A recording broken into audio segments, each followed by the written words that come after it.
पहले तो बात कर लेते हैं देश में चल रही फिलहाल की न्यूज़ की। तो लेटेस्ट न्यूज़ ये है कि देश में जो अपना प्यारा तिरंगा है उसको आधा झुकाया गया है। तो सबसे पहले ये न्यूज़ क्यों ज़रूरी है, उस टॉपिक पे आते हैं। उससे पहले ये समझते हैं कि तिरंगे को मतलब झुकाया ही क्यों जाता है। देखो, तिरंगे को झुकाने का मतलब है जब कभी प्रधानमंत्री, राष्ट्रपति, राज्यपाल या फिर देश की सेवा कर रहे कोई भी, चाहे प्रशासन का व्यक्ति हो चाहे सरकार का व्यक्ति हो, जो एक बहुत अच्छा काम करता है और बहुत उच्च पदों पे होता है, तो झंडे को उनके शोक के लिए झुका दिया जाता है। या फिर कहीं पर कोई दंगे हो गए या फिर मतलब राष्ट्रीय शोक, मतलब राष्ट्र उसका शोक मनाता है, तो झंडे को झुकाया जाता है। ऐसा नहीं है कि अभी झंडे को झुकाया जा रहा है, क्योंकि अभी की जो न्यूज़ है, ये जो पोप फ्रांसिस है, जो वेटिकन सिटी के लगभग सभी कुछ थे, जो इटली में एक जगह है वहाँ पे हैं। तो आप एक चीज़ समझो कि इनके लिए 3 दिन के लिए जो है हमारा झंडा को झुकाया गया है, वो एक राष्ट्रीय शोक की तरह उनके सम्मान में झुकाया गया है। अब वो थे कौन? वो कैथोलिक जो कम्युनिटी है, उनके पोप थे। यानी कि वो उसी तरह थे जैसे हमारे हिंदू गुरु होते हैं, या फिर मुसलमानों में मौलवी, या फिर और भी जो होते हैं जो अपने धर्म का प्रचार करते हैं अलग अलग जगह पे। तो ये उसी तरह की चीजें हैं।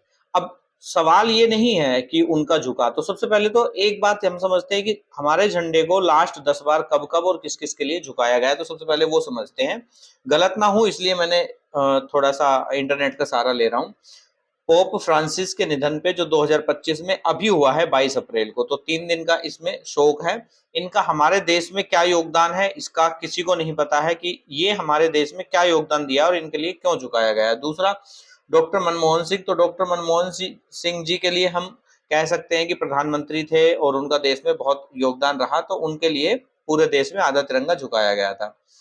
उससे पहले 11 सितंबर 2022 को रानी एलिजाबेथ, जो इंग्लैंड की महारानी थी, द्वितीय, उनके सम्मान में झुकाया गया था। उनका हमारे देश में लूटने का है या फिर उनका जो भी है वो अलग मैटर है। इनसे हमारे प्राइम मिनिस्टर नरेंद्र मोदी जी मिले हुए हैं। उससे पहले पोप फ्रांसिस से अभी पीछे ही कुछ दिनों पहले ही मिलके आए थे।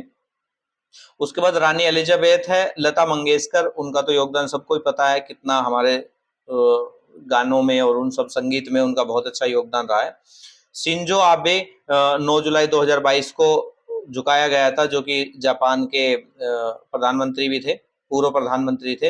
नेल्सन मंडाला 2013 में 6 दिसंबर 2013 से 10 दिसंबर तक लगभग किसी पे 7 दिन किसी पे 5 दिन ऐसे झुकाया गया है।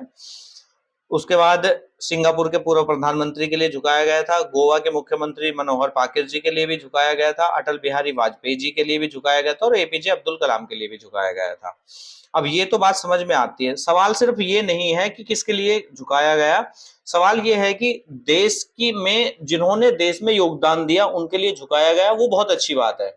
लेकिन अब जो झुका है उनका, मैं मानता हूं चलो कोई योगदान भी नहीं है, फिर भी हो सकता है कि वो धार्मिक गुरु रहे हो और उन्होंने बहुत अच्छी शिक्षा दी हो, तो फेसबुक पे उनके बारे में आप सर्च कर सकते हैं, तो वो चीजें अलग हैं। लेकिन सबसे बड़ी बात कि हमारे जो हिंदू गुरुओं के जो सबसे ज्यादा चर्चित, जो शंकराचार्य जी, आदि शंकराचार्य, या फिर जिन भी मठों के अखाड़ों के जितने भी हमारे महामंडलेश्वर है या जो भी है, जो देश के लिए भी बहुत अच्छा अच्छा काम करते हैं, उनके लिए कभी भी आज तक भी कोई भी झंडा नहीं झुकाया गया, उनका कोई सम्मान नहीं है। सिर्फ ये जो पोप है इनके ही सम्मान में है, या रानी एलिजाबेथ है उनके ही सम्मान में है। तो हमारे जो ये है, चाहे वो किसी भी समाज से आते हो, किसी भी धर्म से आते हो, वो भी तो देश में काम करते हैं। और उसमें कुछ लोग तो ऐसे हैं जिन्होंने आजादी की लड़ाई तक लड़ी हुई है। कुछ लोग तो ऐसे भी हैं जो पद्म श्री भी जिनको मिल चुका है, तो उनके लिए कोई सम्मान नहीं है। ये मतलब मैं कहता हूं कि ये ऐसा है कि उनको अनदेखा तो ना करे, कम से कम उनके लिए कुछ किया जाए। अब हम उन लोगों की बात करते हैं, हिंदू गुरुओं की बात करते हैं सबसे पहले, जिन्होंने जिन्होंने बहुत अच्छा देश के लिए काम किया, लेकिन उनके लिए अभी तक कोई भी सम्मान का कोई काम नहीं है। देखो मैं बताता हूं आपको, 2016 में प्रमुख स्वामी महाराज थे, जो खुद गुजरात के थे, 13 अगस्त को वो चले गए। इन्होंने 1100 से ज्यादा मंदिर बनवाए थे, और जो अक्षरधाम मंदिर जो दिल्ली का आप देखते हो, जिसपे खूब भीड़ लगती है, और जो गांधीधाम में है उनकी स्थापना भी इन्होंने की थी। उसके बाद स्वामी स्वरूपानंद सरस्वती मध्य प्रदेश से थे, और ये तो शंकराचार्य भी रह चुके हैं द्वारिका के और ज्योतिष के, और ये स्वतंत्रता संग्राम सेनानी भी थे, स्वतंत्रता की लड़ाई में भी थे, सामाजिक मुद्दों पे भी बहुत अच्छा बोलते थे।